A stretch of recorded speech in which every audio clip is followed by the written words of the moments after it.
ሀይሚ እንደ ህፃን ልጅ ነው ያረጋትና እኔ በጣም ግርም እያለኝ ነው።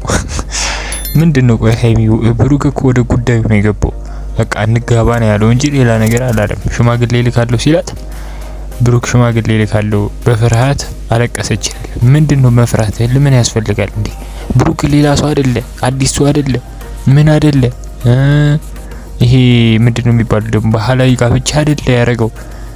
ምንድነው በባህላችን መሰረት ንጋባ ብሎ ነው እንጂ ይሄ አስገድዶ ምናምን የሆነ ባህል አለ እንደዚህ ተጠናንታችሁ ምን ብላችሁ ብሩክ አዲስ አይደለ እና ይሄ አሁን አይገባም ብዬ ነው ማስበው። ማልቀሱ አይገባም ነው። ሁለት ደግሞ ብሩክ ትክክል ነገር ነው ያረከው ዛሬ። በቃ እንደዚህ ካልሆነ አይሆንም። ገብቷችኋል ቤተሰቦች? አለበለዚያ እንደዚህ አሁን ወደ ጉዳዩ ካልፈጠነ ነገ ላይ እየተጣሉ ብዙ ጊዜ አሳልፈዋል። እስከ መጨረሻ አሁን ከተጣሉ በሆነ ጉዳይ አሁን በገንዘብ ወይ በሆነ ነገር ቢጣሉ እስከ መጨረሻው ቪዲዮም ለኛ የማይሰሩልንም ብዙ ነገርም ሊደረግ ይችላልና ብሩክ ያረከው ነገር ትክክል ነው።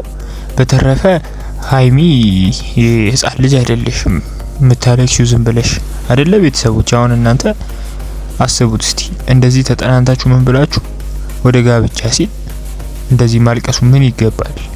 ምንም እኮ አያስፈልግም። እስቲ የምትለዋን ሰምተን እንመለስ። ብቻ ወደ ጉዳዩ እንግባ። ኒደም አንቺን ባገባሽ ከዚህ በኋላ ወዳጅ ነው ያለው አሶጣቱ ነው። ብሩክ እኮ ሲናደድ እኮ በጣም በቃ ራሱ ቆጣጣ። እኔ ደግሞ ባገባሽ አላት እና ምንድነው ሲጣሉም ደስ ይላሉ፣ ሲተረቁም ደስ ይላሉ። አሁን ተጎዳህ ምናምን ትላለች። ብሩክ በበኩሉ በጣም ብዙ ጊዜ ተጎድቷል። ሀይሚም ተጎድተሻል። ግን አሁን ይሄን ሁሉ ነገር አሁን ተጠናንታችሁ ምን ብላችሁ ያደረጋችሁትን ነገር ታረቃችሁ ላይቀር በቃ ተታረቁ። ምንም አይሰራም። ገብቷችኋል? በቃ ተጣልታችኋል። አሁን ደግሞ ተታረቁ ነው እናንተ ደስ የሚለው። ሂጂ ነው ስራው ማርያምን በል ሂጂ። በቃ ተናድጃለሁ እንዳለሽ ሂጂ ነው የምትሄጂው። ብሩክ እኮ ውሸቱን እንደሆነ እኮ ያስታውቃል። ሂጂ ሁለተኛ እንዳትመጪ ምናምን ብሏት አባሯት። እሺ ብላ ልትሄድ ስትል ወዴት ነው የምትሄጂው?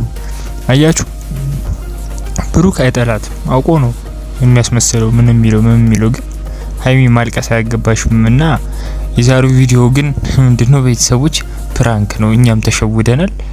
ብቻ በቀጣይ ቪዲዮ እስከምንገናኝ ሰላማችሁ ብዝት ይበልልኝ። ሀይሚ ተናዳ ነበር። ብቻ እንገናኛለን። ቻው፣ ወዳችኋለሁ። ሰብስክራይብ አድርጉ። ይመቻችሁ።